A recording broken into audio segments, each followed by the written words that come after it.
It's time for another edition of Lewis at Large, 60 minutes of smart talk radio featuring guests from all walks of life in conversation with your host, Warner Lewis. So sit back and lend us your ears for the next hour. Now here with today's first guest is the host of Lewis at Large, Warner Lewis. Welcome, everybody, to another segment of Lewis at Large. Yours truly, Warner Lewis from the flight deck. And, of course, as always, that means some smart talk radio is in your future, and this segment should be an interesting one. We have not talked about Asia and China much recently anyway on this show, but we're very pleased to have with us Michael Auslin. He's a resident scholar at the American Enterprise Institute for Public Policy Research in D.C. He's also a former professor of history at Yale and the award-winning author of two prior works, a regular contributor to the Wall Street Journal, Forbes, and National Review, among other leading magazines and newspapers. And the work is called The End of the Asian Century. Should be an interesting talk indeed. Michael, how are you, my friend? I'm doing well, thank you. Well, we're pleased to have you here. Let's dive right into this. Describe, if you would, from your vantage point, the current relationship between the United States and let's just say China to start, and what has it been recently, and what changes, if any, do you expect with a new administration? Well, those are great questions. I think the first thing to note is that we've all had one story about Asia for the past several decades. You know, this region of incredible growth, which is true, but that it would continue growing forever, which is not true, and that power would shift away from the United States to China, or before that to Japan, and we've sort of been bracing ourselves to be eclipsed. And I think what we did was ignore all of the problems in Asia and China in particular, but throughout Asia, problems of economic weakness, demographic pressure, political unrest and dissatisfaction at home, and the rising threat of war. And I think that is going to really be the story going forward, that we are going to think less about a strong Asia or a strong China and more about a weak Asia and a weakening China. It's important because it's half our world. More people live inside Asia. If you draw a circle that includes India and China and Northeast and Southeast Asia, more people live inside that circle than outside of it. So it affects our economy, it affects politics, it affects the treaty relations we have, and we are heading into a bumpier road in Asia, and that's what's really going to face the Trump administration as the Obama administration leaves office. What, from a big, high, 100,000-foot view, what are the reasons behind that? Just from not again just China, but all of Asia. What are the not only the symptoms, but what were the causes? Well, I think we are just beginning to really look seriously at that, right? We got very good over the past quarter century of about trying to understand what a strong Asia means for us and for the world, and within that, again, particularly what a strong China means. You know, we looked at it from an economic perspective, where we thought about the political role it could play. We looked at its military and the like. What we didn't do, again, was go beneath the surface and look at what some of the problems were that were not being addressed. You know, Asia's growth, and mostly people focus on the economic growth of Asia. You know, Asia's growth was so fast and it was so furious that they did not have time to solve many of the deeper structural problems in their economy. So, you know, we look at these buildings and skyscrapers going up, or 10% GDP growth, and what we didn't see was, for example, a massive debt problem that was growing in China that they really have no idea how to handle because money was sloshing around so freely. Or the fact that in China in particular, they're going to have, they have dozens and dozens of labor protests, sometimes in the thousands every year, but that they're going to have actual labor pressures because of their one-child policy, which means they're actually running out of workers now. So that's one reason they got rid of the policy last year, but that's not going to help you for about 20 years. Horrific environmental pollution. I had a piece on the website for The Week magazine yesterday that looked at China's environmental pollution and how it is killing hundreds of thousands of Chinese prematurely each year. And there are just numerous problems that we could go through, but the real point is that the Asian nations were so focused on quick growth that they didn't think about how do we make sure it's sustainable and it's fair and that it's inclusive. And we also ignored it because we just wanted to make a quick buck off of Asia. Is this something that we could have seen coming from your perspective? There were people who saw it coming, but they were more the specialists, the folks who work in the think tanks, like a place where I work in Washington or in the universities. There were people warning us about the demographics. Japan, for example, is already losing population. South Korea will soon begin to lose population. These were things that we've known for decades were coming. The economic weakness, look, we missed it with Japan back in the 1980s. You remember back then, we thought Japan was going to take over the world, and all of a sudden the bubble pops and nobody can figure out why Japan has 25 years of stagnation. So there were things that we did know. They didn't make it onto CNN. They didn't make it into the New York Times because we had a different story that was a much more interesting story to tell than one which was a little bit more realistic and about the problems. I wrote this book, and provocatively titled it "The End of the Asian Century," not to predict anything. I'm not predicting war. I'm not predicting economic collapse or revolution. But I am saying here's all the things we didn't look at as we were celebrating Asia, and at a minimum, we need to know about them, whether we're business people, we're scholars, we're government officials, military, whomever. We need to know about it so we don't get caught by surprise. If you just joined us, yours truly, Warner Lewis from the flight deck of Lewis at Large Radio, in the midst of a conversation with Michael Auslin, brand new work called The End of the Asian Century. He is a scholar, indeed resident scholar at the American Enterprise Institute for Public Policy in D.C. and was a former professor of history at Yale, has also penned a couple of other earlier works. Michael, what about, again, interestingly, these countries in this particular area that have so much in common and so much at stake do not seem to be able, quite frankly, to get along. Do you agree with that? And if so, why is that? It's a huge point. In fact, it's an entire chapter or almost two chapters of the book. I look at one chapter, which is actually titled, "Why Can't We Just Get Along?" And ask, why hasn't Asia created a community of trust or real working relations? And then the next chapter is about the risks of war that are growing in Asia. And you're absolutely right. We have a presumption about the way that states and countries interact, when they become wealthier. When they modernize, they develop a middle class. They trade with each other. They trade with the world. We assume, first of all, that they continue to liberalize and ultimately become democracies. That's number one. Number two, we assume that they also figure out ways to resolve their problems. The costs are simply too high to fight over rocks in the sea. What we see in Asia today is that it's going in the opposite direction. Going in the worst direction. We are closer to an armed conflict in Asia today than we were 5 or 10 years ago. And the mechanisms or institutions or organizations that we're familiar with, like the European Union or the UN or NATO or things like that, none of those have developed in Asia. Now, they do talk to each other much more, and there are some initiatives and mechanisms to come together, but they're very loose. And so what you have is an Asia that in some ways looks like the 19th century Europe, where it's squabbling over territorial disputes on land and the sea, and really has not come up with any collective way to solve them. And that means ultimately that China is the biggest determinant in what is happening with all of those problems. What about that fly in the ointment over there called North Korea? Where do they fit? Where do they not fit? What kind of elements do they throw into this mix? And share some thoughts about that. No, absolutely. Look, North Korea is a unique problem to Asia. It is probably the most difficult problem that Asia faces. And I think we have to start off when we talk about North Korea or we think about North Korea by recognizing that we are now at a point where there are no good solutions.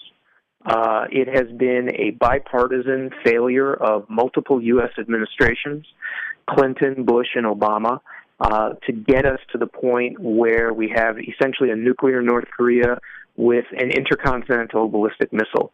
This was the very thing that the presidents promised us we would not have, and this is what we face. There are no good solutions at this point. Many people thought military action back in the 1990s or even 2000s was too risky, but by doing nothing, we incurred a different risk, and that risk is we now have a North Korea that can threaten almost existentially its neighbor, South Korea, and even Japan. In fact, this week, South Korea came out with an official determination that North Korea has enough plutonium for at least 10 bombs. Many people think many experts look at it and say that's probably a low figure. So we have allowed the North Koreans to learn that, first of all, if you keep the Americans at the negotiating table forever, you can just have time to get a good deal for yourself, and you'll still be able to build the bombs that you want. Number two, they learned that if they just sounded threatening enough, we would be so desperate to negotiate that we would take off the table the threat of the use of force. And once that was off the table, they knew that they really had nothing to worry about if they didn't cross the line of outright attacking South Korea, that they could build up this capability and ultimately an arsenal, and then have the ability, if they want, to blackmail their neighbors, to proliferate these weapons, and most importantly to them, simply to survive. So we have to have a complete rethink about North Korea. We have to think about serious sanctions that target the family. We have to make clear that should they step over the line in any way, that there will be costs imposed on them, which we've never done. We have to make sure our allies are on board, and very difficultly, we got to figure out some way to get China and Russia on board with us, or at least not opposing our efforts to deal with North Korea. Is there evidence that China is supporting North Korea, either overtly or quietly, and the same way with Russia? Well, I think there's no question that it is. We know that, first of all, at the UN, Russia and China repeatedly water down the sanctions that are proposed. We have a lot of evidence that they both, and particularly China, ignore the sanctions. China is the economic lifeline to North Korea. It provides it with aid. It provides it with economic trade.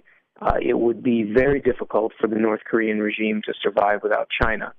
That said, though, I don't think that China controls North Korea. I think most of the experts that I talk with, the work that I've done looking at it, it's not that China has, the magic key, where if we can only get them to turn the key, then we'll solve the North Korea problem. What they do like, though, is having a North Korea that is a thorn in our side. They like having a North Korea that is a problem for the United States and sucks up our energy and our attention and our material. That is what is most beneficial to them. So we know that they do nothing to help us with North Korea. At the same time, they don't really want, or they don't really have the ability to, I think, to control it or influence it. So North Korea has this completely unique role in Asia and in the world, and no one has figured it out because we have all been so risk averse that we simply wanted to make sure that things didn't get worse. But by doing that, we've maneuvered ourselves into a position where, quite honestly, we're almost paralyzed. If I'm a leader in India, Vietnam, Thailand, China, Japan, Korea, and I read your book, is my answer, well, he might be right, but we don't care. I have problems in India I need to address. I can't wait for China or Thailand or this or the other thing. And do they sense that this lack of cooperation and sort of regionalness, so to speak, is really that important? I think that it is a great question about our perception of Asia and the Asians' perception of Asia. For us, it is a region that, first of all, we think of largely as a maritime region, when in fact it's continental, it's archipelagic with the islands, it's littoral. So it's a variegated region where many different types of nations of different sizes and different capabilities, different levels of development, different political systems coexist side by side. We're not talking about Europe, where almost every nation in Europe is a democracy or on sort of the scale, except for, let's say, Russia. It's a democracy. That's not the case in Asia. I think, first of all, that's one reason why it is hard for them to actually solve many of their problems jointly, because you have too many different kinds of political regimes that have to come together and figure out ways of working together. We see it in Europe because, again, they are all democracies, or we work with our democratic allies. Most of them, as you point out, are just concerned with what's going on at home. The region is important to them because they live there. It's important to them because they trade mostly internally within Asia.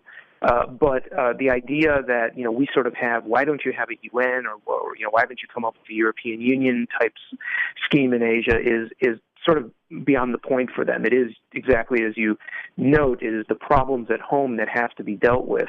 But a lot of these problems spill over borders, whether it's rebel movements, it's terrorism, it's non-proliferation, it's human trafficking, it's pollution. There should be more shared approaches to trying to figure this out. And the other issue that I just mentioned with Asia that's interesting is that you have three behemoths in Asia amongst a large number of smaller countries. You have India, of course, on the west, probably the world's most populous country by now, world's largest democracy. You have China right in the middle. And then you have Japan, which doesn't compare in population size, but is an economic behemoth, the world's third largest economy. And because of that, it is very hard to sort of have a sense of almost sovereign equality in Asia. All three of those nations are former colonial or imperial masters of other parts of the region, so they're distrusted. Sorry about that. So they're distrusted from that. And they are also nations that, simply by their size, are essentially distrusted because the smaller nations fear the throw weight that they can bring. So all of these reasons, I think, are among the causes for why Asia is not able to come together. Well, a question for you. You're sitting inside the Oval Office, and you've got the ear of the president. What is your advice to them? Does America directly benefit from a fully united Asia? And if we do, what can we do to help? And if we don't, and we actually in some way, shape, or form benefit from one that's a little bit more splintered, what's your advice to a sitting president? Well, the first advice is this is half our world. Don't undercount it. Don't dismiss it. And I give the Obama administration a lot of credit for what they called their rebalance or pivot, the idea of doing it. I give them a lot of credit for the rhetoric of talking about the importance of Asia. Less credit because I don't think it ultimately achieved what they wanted it to, or they never really even fully explained what they wanted to do. But Asia is half our world, 40% of global output, the world's most populous countries, largest democracies, nuclear powers, and the like. So whether you're interested in it or not, you can't avoid it. So you have to have a policy. We really haven't had a full-on Asia policy for decades, and we need to have one. It needs to be thought about on its own terms. Second, I think you start with our allies. We have a great number of allies there. Some of them have gotten a little more wobbly in recent years. The Philippines, for example, we see what's happening with the new president, who's a wild populist who is shifting the country towards China. Our ally, even Australia, has indicated that it is going to be doing less with us on freedom of navigation operations. Thailand has a military junta, but overall these are still long-standing allies that we have a lot of contacts with, and above all Japan and then South Korea. You need to start with them as your base. You need to make sure that you have a good relationship, a solid relationship. You share a common vision to the extent you can about the region, and that you want to figure out ways that you can work together, for example, freedom of navigation or supporting civil society and democracy. Second, I think, or third, then I think it's actually there's a role that Europe can play. I think we should be bringing in some of our European partners. We've really often gone it alone in Asia, and we can bring in Britain, which has indicated a growing interest in Asia. France has indicated a growing interest. There are outside nations with whom we have very close working relations that I think we can talk about some things, again, same lines of promoting civil society or education, economics, and bring them involved in Asia. And then fourth, you have to really think hard about your China policy. I think we've been unrealistic in terms of the type of relationship that we would have with China, that it is much more competitive than cooperative, that China is actively seeking to undermine us in numerous ways.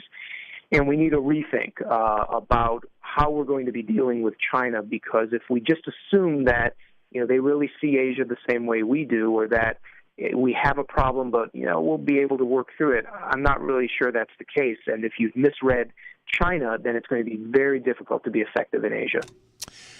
Well, it is a big landmass with billions of people and a very, very big challenge no matter where you sit. The work is called The End of the Asian Century by Michael Auslin. He's a resident scholar, again, at the American Enterprise Institute for Public Policy and a former professor of history at Yale.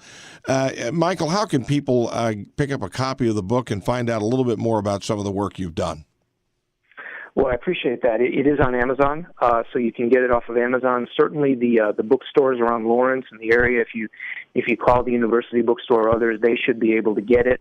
If you go to the website at AEI, so it's www.aei.org,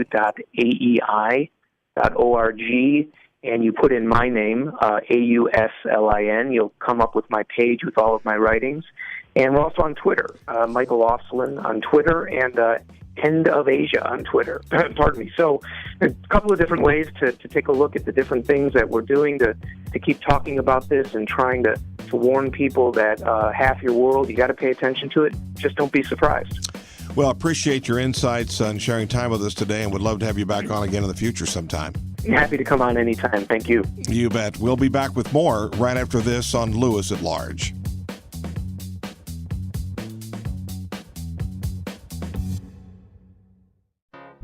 You love your dog and you love your yard, but sometimes what your dog leaves behind can make you not love your yard so much.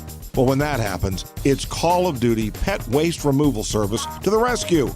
Large or small dogs, big yard or small, call Call of Duty. They clean up the mess your dog leaves behind.